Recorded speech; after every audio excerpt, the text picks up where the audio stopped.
Salve, salve galera! Sejam bem-vindos para mais um Tributologia. Esse é o programa de número 256 que vai ao ar no domingo, dia 20 de abril de 2025. 20 de abril, hoje é Páscoa. Uma feliz Páscoa para você, para sua família. Uma Páscoa de muito amor, de muita paz no seu lar. É o que eu desejo para você que está aqui me assistindo, que está aqui me ouvindo no Tributologia semanalmente. Pessoal, o tema de hoje do Tributologia não pode deixar de ser a discussão acerca da representação dos municípios no comitê gestor do IBS.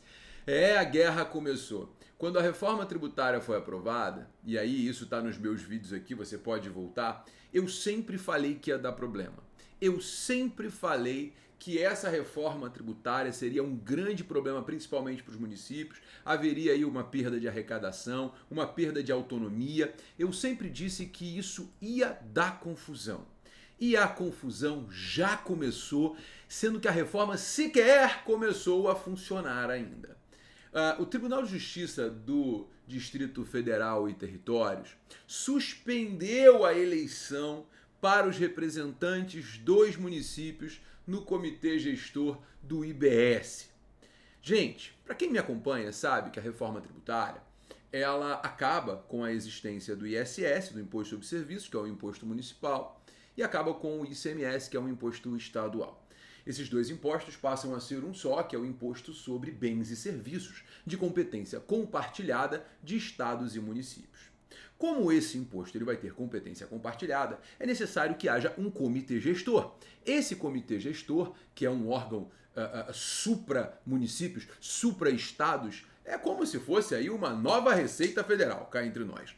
É claro que eu estou mal comparando, mas ele é totalmente independente. Esse órgão ele vai ser composto por representantes dos estados e representantes dos municípios. E os municípios, por sua vez, precisam eleger os seus representantes. Para ser mais exato e específico, são 54 os membros titulares do comitê gestor. 54. 27 indicados pelos estados, um para cada estado, e 27 eleitos pelos municípios. Ou seja, nós temos quase 6 mil municípios no Brasil que vão ter que eleger 27 pessoas para representá-los no comitê gestor. Então surgiu uma grande disputa entre a Confederação Nacional dos Municípios e a Frente Nacional dos Prefeitos. Por quê? Porque todo mundo quer um espacinho nessa representação da municipalidade no comitê gestor. Então, a discussão que levou à suspensão da eleição, essa discussão ela envolve uma disputa entre essa Frente Nacional de Prefeitos e a Confederação Nacional dos Municípios para a definição de 13 dos 27 assentos, das 27 vagas para representantes dos municípios lá no colegiado. Essas vagas, elas são definidas de acordo com a população dos municípios. A votação ela é proporcional a população dos municípios, ou seja, o município pequeno vai ficar chupando o dedo e não vai ter direito a absolutamente nada. Essa eleição estava prevista para o dia 23 de abril, na próxima semana, e o prazo final para a inscrição das chapas seria em 14 de abril. Então a Frente Nacional dos Prefeitos, ela ingressa com a ação, dizendo que tinha um acordo com a Confederação Nacional dos Municípios para ficar com essas vagas. E a Confederação, então, ocuparia as 14 vagas restantes. Já a Confederação Nacional dos Municípios alega que a Frente Nacional dos Prefeitos ela saiu da comissão eleitoral. E ela fez isso por e-mail, isso já em 8 de abril. E alega que não havia nenhum acordo. Bom, a verdade dos fatos é que o juiz da 11ª Vara Civil de Brasília, né, do Distrito Federal e Territórios, suspendeu as eleições para a representação dos municípios no Conselho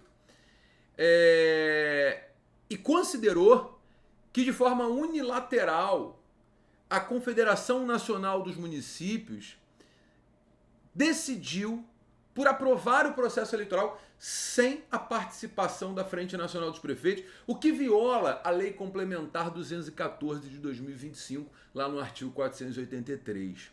Porque o artigo 483 da Lei Complementar 214 prevê que as regras das eleições têm que ser elaboradas em conjunto pelas duas entidades. Essa situação ela é, no mínimo, inusitada, né? A Frente Nacional, a Confederação Nacional dos Municípios emitiu uma nota depois da decisão proferida, dizendo que a Frente Nacional dos Prefeitos ela quer, na verdade, tumultuar o processo eleitoral, né? E que os argumentos são mentirosos, descontextualizados, enfim.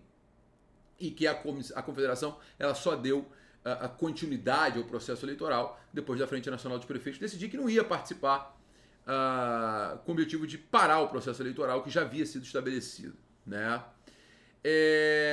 A grande verdade dos fatos é que essa confusão ela não vai parar tão cedo, tá? O brasileiro ele gosta de poder.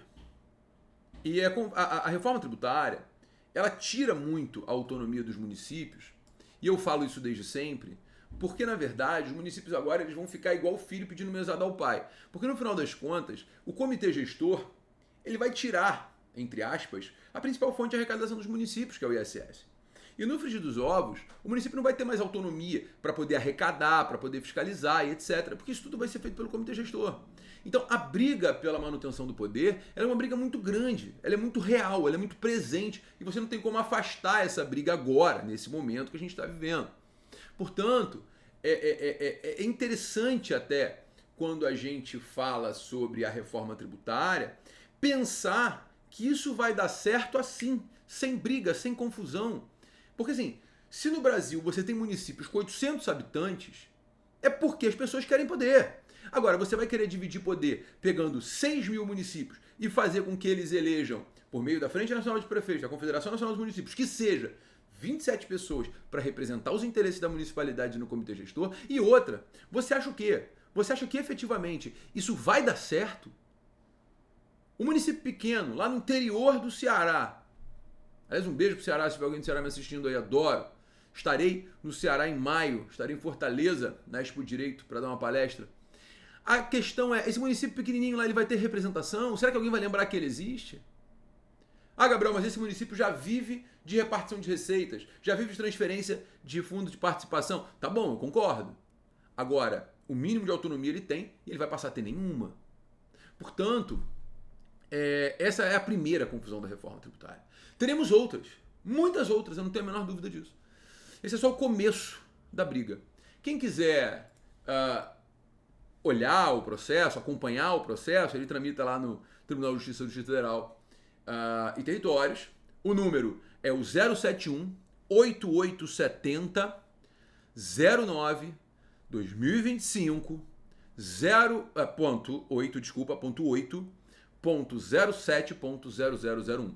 De novo, 071 8870 09 2025 817 0001. Bom, temos que ver as cenas dos próximos capítulos. Torço que dê certo, mas essa confusão eu acredito que ainda vai se estender por muito tempo. Senhoras e senhores, muito obrigado pela companhia, uma ótima Páscoa para vocês, uma semana maravilhosa e na próxima semana tem mais Tributologia. Não deixe de dar o seu like aqui não, tá bom? Beijo grande, galera, até semana que vem.